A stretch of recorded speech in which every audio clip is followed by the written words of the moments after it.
दोस्तों फाइनली मैं आज की इस वीडियो में अपलोड कर रहा हूँ ऑफ ग्रिड प्लेस का लास्ट पार्ट। ये है वीडियो का थर्ड पार्ट। अगर आपने जो पिछले के दो पार्ट है वो नहीं देखे तो आप डिस्क्रिप्शन बॉक्स में चेक कर सकते हैं और आई बटन पर भी आप चेक कर सकते हैं इसे।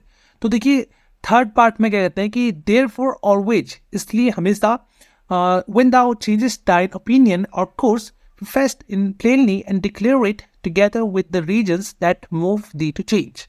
तो अगर कभी भी अगर आप चेंज करते हैं, अपने ओपिनियन को चेंज करते हैं या कुछ रूल्स जिन्हें आप फॉलो करते हैं उन्हें चेंज करते हैं, तो आपको क्या करना है, उसे प्रोफेस करना है। प्रोफेस मतलब क्लियरली आपको सबके सामने उसे रखना है कि ऐसा हुआ क्यों, ऐसा किस लिए हुआ, वैसा आपको डिक्लेयर करना है। और आपको उन सभी रीजंस को भी आपको साथ में लेकर चलना है जिस वजह से आपने ये बदलाव किया है। ठीक है, तो and do not think to steal it. Steal it मतलब उसे छुपाने की, उसे चुराने की, जो आपने नया चेंज किया है और क्यों किया है वो रीज़न को छुपाने की कोशिश ना करें। अ सर्वेंट और a favourite if he be invert and no other trend cause of steam is commonly thought but a by way to close corruption. अगर कोई सर्वेंट है आपका जो आपके अंदर काम कर रहे हो सकता है कि आपने उसे रखा हो, आपका असिस्टेंट हो, तो अगर आपने उसे फेवरेट बनाया हुआ है, आपके अंदर वो काम करता है और वो क्या है, आपकी स्टीम मतलब उसको आप ज़्यादा रिस्पेक्ट दे रहे हो, स्टीम मतलब क्या है, ज़्यादा सम्मान दे रहे हो, तो हो सकता है लोगों को एक कॉमनली थॉट आए। कॉमनली थॉट मतलब लोग आपके बारे में थोड़ा सा रखे, कुछ भावना रखे कॉमनली कि आप करप्ट हो चुके हो। करप्ट कैसे कि मे भी हो सकता है कि आप उस इंसान से अपना काम निकलवा रहे हो, कोई भी दूसरा काम जो आप करना चाहते हो तो उसका यूज करके हो रहा है। करप्शन में भी आप उसके जरिए कर रहे हो, तो इस तरह की कॉमनली थॉट आप रख सकते हैं। For roughness it is a needless cause of discontent. देखिए रफनेस किसमें, रफनेस थर्ड क्वालिटी होती है, वाइसेस होती है। जो अथॉरिटी के 4 वाइसेस होते हैं उसमें से थर्ड नंबर पर आते हैं रफनेस। तो जो रफनेस है, जो आप चिड़चिड़ापन रखते हैं दूसरे के लिए, मिसबिहेवियर टाइप में, वो एक डिसकंटेंट होता है, मतलब एक असंतोष होता है, नीडलेस, जिसकी कोई भी ज़रूरत नहीं है। सेवरिटी ब्रीथ फेयर, तो जो सेवरिटी होती है, गंभीरता होती है, वो डर लाती है। बट रफनेस ब्रीथ हेट, लेकिन जो ये रफनेस है ये क्या लाती है कि नफरत लाती, नफरत पैदा करती है इंसानों में। Even reproofs from authority ought to be grave and not taunting. लेकिन रिप्रूव मतलब क्या होता है, किसी को डांटना। अगर एक अथॉरिटी के जरिए भी किसी को डांटा जा रहा है ना, तो वो क्या होना चाहिए, वो ग्रीव मतलब गंभीर रूप से होना चाहिए, ना कि वो टॉन्ट जैसा नहीं लगना चाहिए। उससे भी क्या होगा, वो एक रफनेस पैदा होगा। ठीक है। As for facility it is worse than bribery. और फैसिलिटी क्या होता है, फैसिलिटी मतलब सही सुख सुविधाएं जो होती हैं, है ना, तो एक तरह से इसको हम बोलेंगे फ्लैटरी। जो अगर आप फ्लैटरी कोई कर रहा है आपके लिए, तो ये क्या है, ये बहुत बुरा है, ब्राइवरी से भी बुरा है। ब्राइवरी मतलब रिश्वत लेने से भी बुरा क्या है, कोई फ्लैटरी कर रहा है तो वो बहुत बुरा है। For bribes come but now and then, but if importunity or idle respect lead a man he shall never be without. देखिए जो ब्राइब है, यानी कि अगर कोई आपको रिश्वत देगा तो कभी कभी देगा, ये जो रिश्वत ब्राइबरी आएगी वो कभी कभी आएगी। लेकिन इम्पॉर्चुनिटी मतलब क्या, अगर कोई रिपीटेड आपसे रिक्वेस्ट कर रहा है, वो जिद में है एक किसी भी चीज़ की, अपनी बात मनवाना चाह रहा है गलत तरह से, और आपको आइडल रिस्पेक्ट दे रहा है, मतलब छोटी मोटी आपको रिस्पेक्ट दे रहा है, आपकी फ्लैटरिंग कर रहा है, और आप उससे प्रभावित हो जाते हो, आप उसका काम कर देते हो, तो इस तरह का जो बिहेवियर है वो क्या होता है, वो ब्राइबरी से भी गलत माना जाता है, ब्राइबरी से भी अच्छा नहीं माना जाता, बहुत बुरा माना जाता है।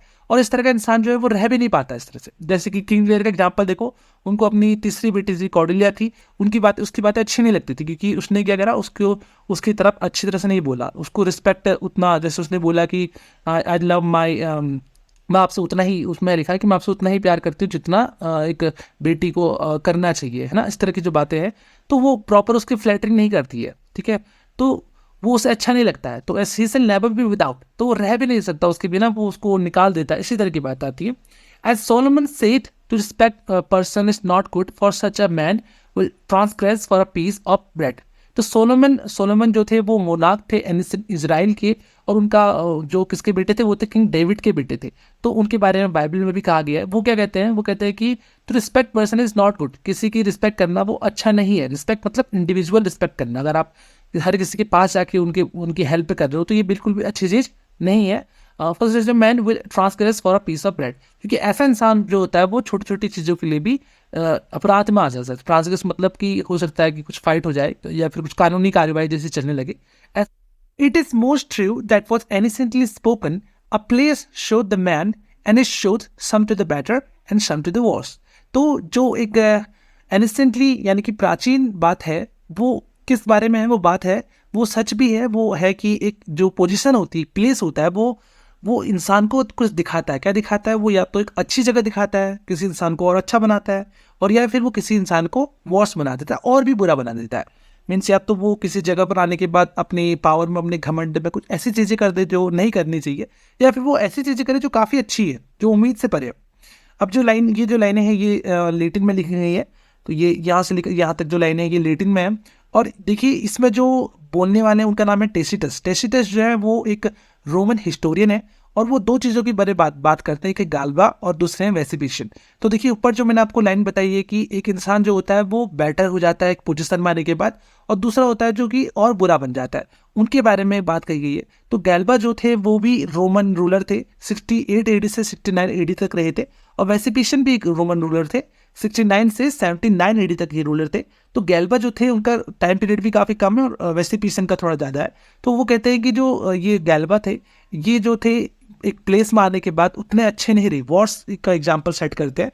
और वेसिपिशन जो है वो अच्छा एग्जाम्पल सेट करते हैं, वो एक बेटर थे, वो गैल्बा से काफ़ी अच्छे थे। तो वो किस लिए बताते हैं? बताते हैं कि उस प्लेस में आकर वो और भी ज़्यादा अच्छे हो गए। इसके बाद है though the one was meant of sufficiency and other of manners and affection. तो हालांकि जो ये जिसका मतलब है सफिशियंसी, यहाँ पर जो है गाल्बा की सफिशियंसी के बारे में बात हो रही है, और दूसरा जो है उनके मैनर और अफेक्शन के बारे में, सिटीजन के मैनर और अफेक्शन के बारे में बात हुई है। It is an short sign of a worthy and generous speed whom honour amends. तो एक शॉर्ट साइन होता है उन लोगों का जिनकी जनरस स्पिरिट होती है, जिनकी आत्मा काफ़ी अच्छी होती है। वो क्या होता है, उनको जो सम्मान मिलता है वो उससे और सुधार आता है, उनमें क्या आता है, एमेंट होता है। एमेंट मतलब उनमें काफ़ी सुधार आने लगता है। आगे कहते हैं कि फॉर ऑनर इज और should be the place of virtue. तो जो ऑनर होता है, ये जो सम्मान होता है, ये क्या होना चाहिए, एक वर्चू की जगह होनी चाहिए, मतलब एक गुण होना चाहिए इसमें। And as in nature things move violently to their place and calmly in their place.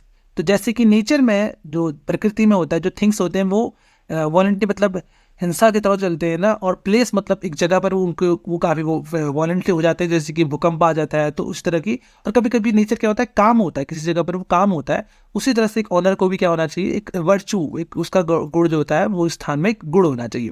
So virtue is in ambition is violent. Virtue जो होती है, गुण होता है, वो एम्बिशन में तो क्या होता है, वॉलेंट होता है, और अथॉरिटी में क्या होता है, वो सेटल होता है और काम होता है। ठीक है, इसके बाद हम नेक्स्ट लाइन देखते हैं। नेक्स्ट लाइन में हमारे पास all rising to great place is by a winding stair. तो किसी भी जगह पर अगर आप एक बड़ी जगह पर पहुंचना चाहते हो तो वो उसका रास्ता कैसा होता है, घुमावदार रास्ता होता है, वाइंडिंग स्टेयर होता है, घूम कर जाता है वो। And if there be factors it is good to side a man self while he is in the rising and to balance himself when he is pleased। तो अगर आप देखिए, फैक्शन मतलब है कोई दो ग्रुप के बीच में कुछ बात चल रही है, तो जब आप बढ़ रहे हो, while he is in rising, जब आप ऊपर चढ़ रहे हो, उस प्लेस पर जाने की कोशिश कर रहे हो, तो अब आप साइड ले सकते हो। लेकिन एक बार अगर आप ही इज प्लेस्ड, अगर आप प्लेस्ड हो गए, मतलब उस जगह पर पहुंच गए, तो आपको बैलेंस दिखाना पड़ता है। आपको उस जगह पर पहुंचकर दोनों के बीच में आपको बैलेंस करना पड़ेगा। मतलब ना मैं इस दाएं तरफ हूँ ना मैं बाएं तरफ हूँ, मुझे बैलेंस बनाना है। ठीक है, use the memory of thy predecessor fairly and tenderly, for if thou dost not, it is a debt will sure be paid when thou art gone। ठीक है, तो आपके जो प्रीडिसेसर्स हैं, मतलब जो आपके पहले आपकी जगह पर थे, उनको आपको क्या करना है, क्लियरली और कोमलता से आपको उनके बारे में अपनी राय रखनी है, उनकी मेमोरी को ताज़ा रखना है, ताकि आने वाले जो लोग हैं इस पोजीशन पर जो आपके बाद बैठेंगे, वो भी आपके बारे में ऐसा ही करें। अगर आप भुला दोगे तो सभी लोग भुला देंगे। ठीक है, तो अपने जो सीनियर्स हैं उनकी आप रिस्पेक्ट रखिए, ताकि आने वाले जो लोग हैं वो आपकी भी रिस्पेक्ट करें। इफ़ दाउ हैव कलीग्स, और अगर आपके पास कलीग्स हैं, रिस्पेक्ट देम, उन्हें क्या करनी है, आपको रिस्पेक्ट देनी है। And rather call them when they look not for it. और अगर देखिए कलीग्स की रिस्पेक्ट तो करो, इससे भी अच्छा क्या है, इससे अच्छा है कि आप उन्हें कॉल करो जब आप वो उम्मीद नहीं कर रहे, when they look not for it, जब वो उम्मीद नहीं कर रहे तब आप उन्हें कॉल करो। देन एक्सक्लूड दैम, उन्हें छोड़ने से अच्छा है, उन्हें अपनी ज़िंदगी से निकाल देने से अच्छा है कि आप उन्हें तब भी कॉल करो जब वो आपकी कॉल की उम्मीद नहीं कर रहे, बिना किसी काम के। When they have reason to look to be called, तो जब आपके पास रीज़न है तब तो आप कॉल करते ही हो, तब तो आप उनसे बात करते ही हो, लेकिन बिना इसके भी आप उन्हें कॉल कर सकते हो जब वो आपके लिए नहीं देख रहे हैं, आपकी कॉल का इंतजार नहीं कर रहे। बी नॉट टू सेंसिबल लेकिन इतना सेंसिबल मत बनिए और टू रिमेम्बरिंग ज़्यादा याद भी मत करिए of thy place in conversation and private answers to suitors, कि आप सामने वाले को जो शूटर है उनको आप अपने प्राइवेट आंसर्स देने लगो। ऐसा भी आपको नहीं बनना है। इस पोजीशन पे मत पहुंचो कि आप बातों बातों में आपने अपनी प्राइवेट चीज़ें बतानी शुरू कर दी, ऐसी चीज़ें भी मत करिए। But let it rather be said, लेकिन ऐसा कहा जाता है, देखिए ऐसा क्या कहा जाता है, when he sits in a place he is another man, कि जब आप एक जगह पर पहुंचते हो तो आप एक दूसरे व्यक्ति की तरह काम करते हो। ठीक है, तो ये रहा पूरा जो ऐसे लिखा था ऑफ ग्रिड प्लेस का फ्रांसिस बेकन ने, इसका पूरा मैंने आपको बता दिया जो भी इसका मीनिंग था। आई होप आपको ये सारी वीडियो अच्छी लगी होगी। आपने अगर वीडियो चेक नहीं करी तो आप वीडियो चेक कर सकते हैं डिस्क्रिप्शन में भी। तो thanks for watching this video.